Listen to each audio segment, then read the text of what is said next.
आज का दिन बहुत विशेष दिन है। आज के दिन 14 अक्टूबर 1956 को परम पूज्य बोधिसत्व बाबा साहेब डॉक्टर भीमराव अंबेडकर जी ने हिंदू धर्म की ऊंच नीच वाली व्यवस्था, जाति की व्यवस्था को तोड़ते हुए न सिर्फ स्वयं बौद्ध धर्म की तरफ गए, बल्कि 5 लाख अनुयायियों को लेकर नागपुर की दीक्षा भूमि पर बाबा साहब अंबेडकर बौद्ध हो गए और बाबा साहब अंबेडकर ने हम सबको बौद्ध धर्म दे दिया। बाबा साहब अंबेडकर का जो मिशन है वो 1920 से शुरू हुआ। 1920 में बाबा साहब अंबेडकर जब अपना पीएचडी खत्म करने के बाद जब भारत लौटे तो बाबा साहब अंबेडकर जो सयाजीराव गायकवाड़ से जो स्कॉलरशिप लेकर के बाबा साहब अंबेडकर विदेश में पढ़ने गए तो उसमें शर्त थी। शर्त यह थी कि उन्होंने कहा कि बाबा साहब अंबेडकर को स्कॉलरशिप देकर के विदेश भेज देंगे, लेकिन जब बाबा साहब विदेश से पढ़ करके भारत आएंगे तो उनको सयाजीराव गायकवाड़ की जो रियासत है उसमें बाबा साहब को अपनी सेवाएं देनी पड़ेगी, उसमें नौकरी करनी पड़ेगी।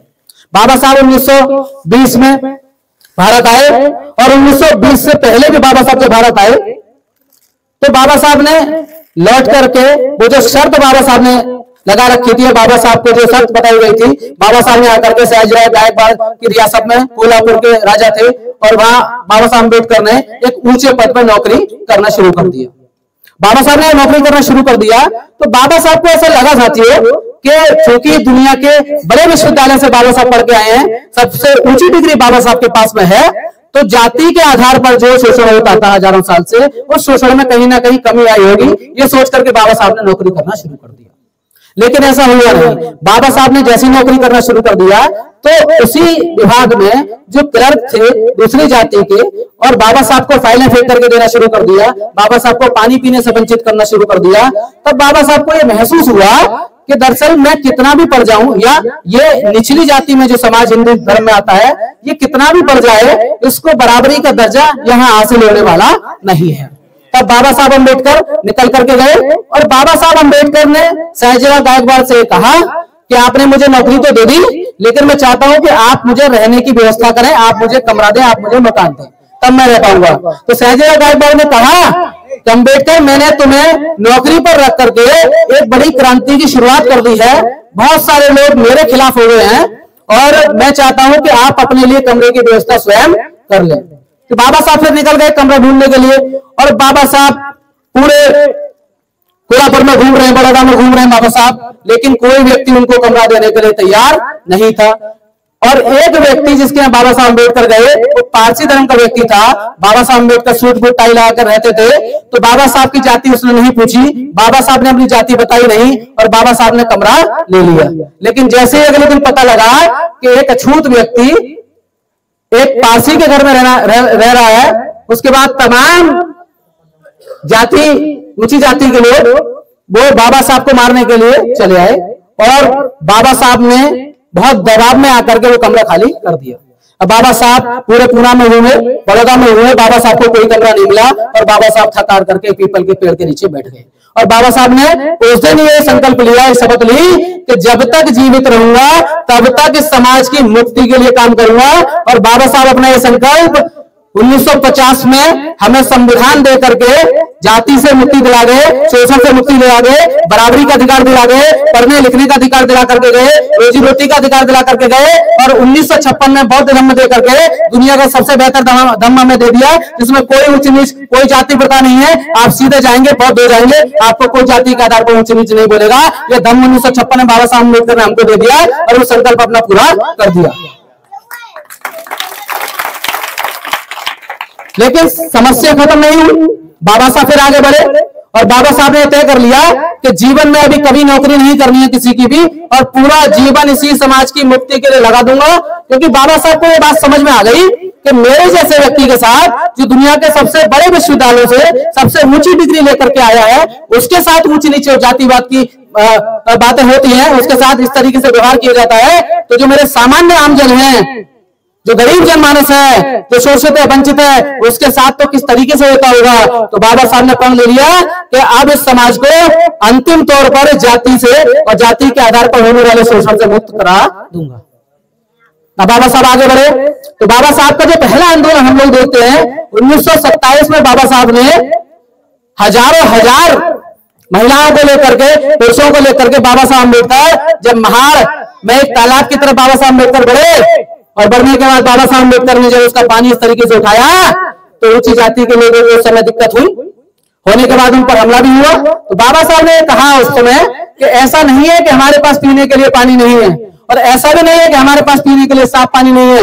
मेरी लड़ाई पानी पिलाने की नहीं है, बल्कि मेरी लड़ाई है इसलिए कि वो लोग जो जानवरों को इस जगह पानी पीने का अधिकार देते हैं लेकिन हम मनुष्यों को उस जगह पानी पीने का अधिकार नहीं देते। तो मैं चाहता हूं कि हमें भी बराबरी का अधिकार दें, हमें भी मनुष्य समझे और हम भी वही पानी पिएंगे जहां वो पानी पीते हैं। तो बाबा साहब का आंदोलन बराबरी के लिए आंदोलन था, पहला आंदोलन।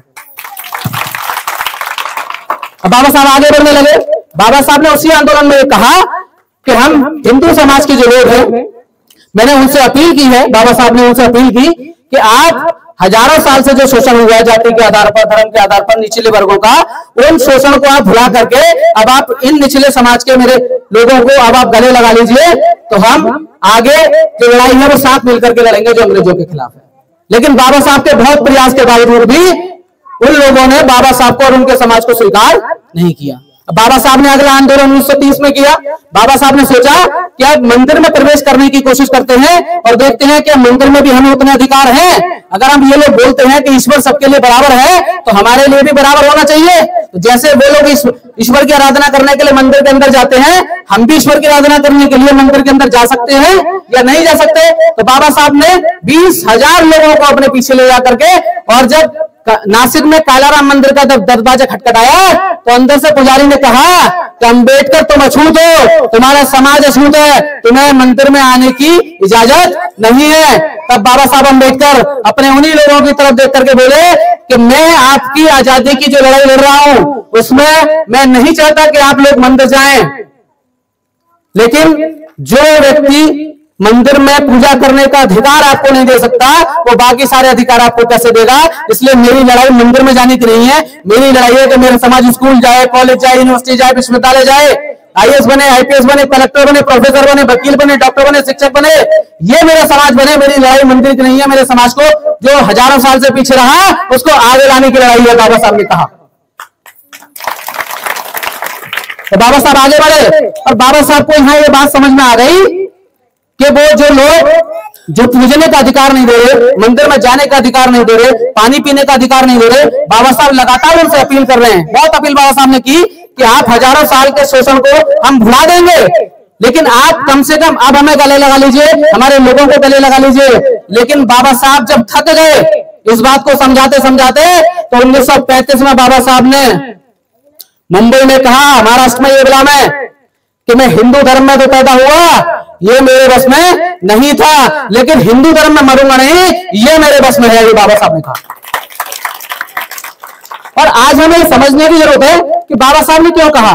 बाबा साहब खुद भी हिंदू धर्म से अलग नहीं जाना चाहते थे, लेकिन बाबा साहब ये चाहते थे कि हिंदू धर्म में जो जातियां हैं, जो ऊपर बैठे लोग हैं, वो कम से कम हजारों साल के शोषण के बाद भी नीचे बैठे हुए लोगों को गले लगा ले, उनको स्वीकार करने क्या दिक्कत आने वाली है।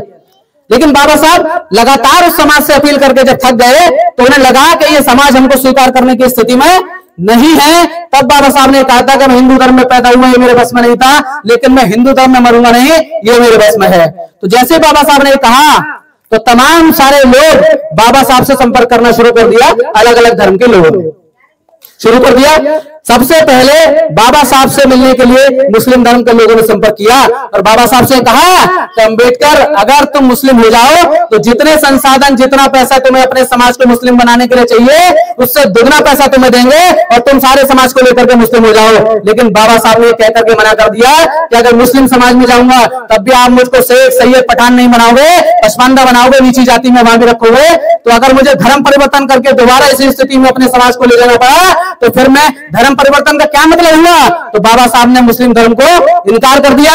1946 में जो हैदराबाद का नवाब था उस्मान अली, हैदराबाद के नवाब ने 1946 में बाबा साहब से कहा कि अम्बेडकर अगर तुम मुस्लिम हो जाओ तो तुम्हें 2000 करोड़ रुपए दूंगा। कितना? 2000 करोड़। 1946 में सिर्फ इसीलिए कि अम्बेडकर तो मुस्लिम हो जाओ। और बाबा साहब, मैं कहता हूं बाबा साहब से बड़ा कोई देशभक्त नहीं है। बाबा साहब अगर ऊंची जाति के हिंदुओं से बदला लेना चाहते तो मुस्लिम हो जाते, लेकिन बाबा साहब बहुत बड़े देशभक्त थे। बाबा साहब ने 1946 में जो आज 2 लाख करोड़ के बराबर है ठोकर मार दी, लेकिन मुस्लिम धर्म को स्वीकार नहीं किया। तो जो लोग बाबा साहब की देशभक्ति पर उंगली उठाते हैं वो ये समझ लें कि 2000 करोड़ में डॉक्टर अंबेडकर ने 1946 में लात मारी, लेकिन कोई ऐसा धर्म स्वीकार नहीं किया जिसमें बराबर जातियां बनी रहें। 2000 करोड़ बाबा साहब अगर 2000 करोड़ समय ले लेते तो पूरी पार्लियामेंट, पूरी संसद खरीद लेते और भारत के पहले प्रधानमंत्री बन जाते, लेकिन बाबा साहब ने स्वीकार नहीं किया, क्योंकि बाबा साहब का यह मानना था कि अगर हिंदू धर्म की ऊंच नीच की व्यवस्था से अगर मैं निकालना चाहूं अपने समाज को, उसके बाद अगर मुस्लिम समाज में हम लोग चले जाएं, वहां भी अगर नीचे दर्जे का हमें रखा जाएगा तो फिर इतनी मेहनत, इतनी कसरत किस लिए की जाएगी। तो बाबा साहब ने मना कर दिया। दूसरे धर्म के अनुयायी बाबा साहब के पास आए, ईसाई धर्म के अनुयायी बाबा साहब के पास आए, अमेरिका से, ब्रिटेन से तमाम मिशनरी लोग बाबा साहब के पास आए और उन्होंने कहा कि अम्बेडकर, अगर तुम्हें धर्म परिवर्तन करना है तो तुम ईसाई हो जाओ, और ईसाई हो जाओगे तो तुम्हें जितना पैसा चाहिए अपने समाज के लिए आगे बढ़ाने के लिए, उनकी शिक्षा के लिए, उनकी नौकरी के लिए, उनके रोजगार के लिए जितना पैसा चाहिए तुम्हें देंगे। लेकिन बाबा साहब ने ईसाई धर्म को भी स्वीकार करने से मना कर दिया, क्योंकि बाबा साहब ने कहा कि अगर मैं ईसाई हो जाऊंगा तो भारत में पहले से ही करोड़ों ईसाई अंग्रेजों का कब्जा है। अगर मेरे समाज के लोग भी अगर ईसाई हो जाए तो लगभग 10 करोड़ लोग उस समय ईसाई हो जाते। बाबा साहब ने कहा अंग्रेजों का कब्जा और मजबूत हो जाता, और मैं नहीं चाहता कि मेरे भारत पर अंग्रेजों का कब्जा मजबूत हो जाए। इसीलिए मैं कहता हूं कि जो लोग बाबा साहब की देशभक्ति पर उंगली उठाते हैं उन्हें समझ लेना चाहिए कि बाबा साहब ने हजारों करोड़ के ऑफर पर उस समय ईसाई धर्म को अपनाने से मना कर दिया, क्योंकि उनका मानना था कि ईसाई धर्म को अपना लिया तो अंग्रेजों का कब्जा भारत में मजबूत हो जाएगा। बाबा साहब अम्बेडकर ने हजारों करोड़ को ईसाई धर्म पर लात मार दी। उसके बाद बाबा साहब ने सोचा तो सिख धर्म के लोग बाबा साहब के पास आए। बाबा साहब से कहा सिख धर्म के मानने वालों ने कि अम्बेडकर, अगर तुम सिख धर्म में आ जाओ तो तुम्हें वैसा ही मान सम्मान मिलेगा जैसा मान सम्मान तुम चाहते हो। तो बाबा साहब का सिख धर्म की तरफ थोड़ा झुकाव हुआ, और बाबा साहब ने अपने बेटे और अपने भतीजे को अमृतसर का जो स्वर्ण मंदिर है वहां भेजा, ये देखने के लिए कि कहीं हिंदू धर्म में जो जाति की व्यवस्था है, ऊंच नीच की व्यवस्था है, उसी तरीके की व्यवस्था कहीं सिख धर्म में तो नहीं है। तो बाबा साहब के बेटे और उनके भतीजे 2 महीने तक अमृतसर के स्वर्ण मंदिर में रहे, और जब वो लौट करके आए तो बाबा साहब को उन्होंने बताया कि सिख धर्म में अगर दलित जाता है तो सिख धर्म में 2 संप्रदाय बना के रखे हैं साथियों। कितने? 2।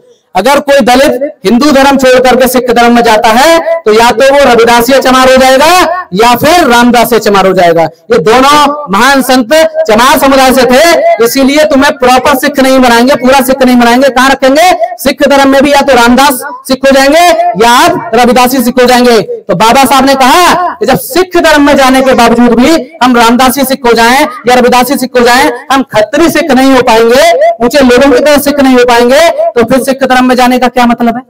तो बाबा साहब ने क्या किया? सिख धर्म में जाने का निर्णय भी बदल दिया बाबा साहब ने। अब बाबा साहब ने सिख धर्म में जाने का निर्णय बदल दिया। अब बाबा साहब लगातार अध्ययन करना शुरू कर दिया। अब बाबा साहब ने बुद्ध धर्म को और बुद्ध को पढ़ना शुरू किया, और 1935 में जो बात कही थी, 21 साल के लगातार अध्ययन करने के बाद 1956 में आज ही के दिन नागपुर की दीक्षा भूमि पर बाबा साहब अम्बेडकर ने 5 लाख अपने अनुयायियों के साथ बौद्ध धर्म की दीक्षा ली, और ये कहा कि यही धर्म है जो जाति की बात नहीं करता, यही धर्म है जो ऊंच नीच की बात नहीं करता, और यही धर्म है जब भारत में अगर दूसरे लोग तुम्हारा शोषण करेंगे तो दुनिया के बौद्ध एक होकर के तुम्हारी मदद करेंगे। इसीलिए बाबा साहब अम्बेडकर ने बौद्ध धर्म को स्वीकार किया और हमको दे दिया।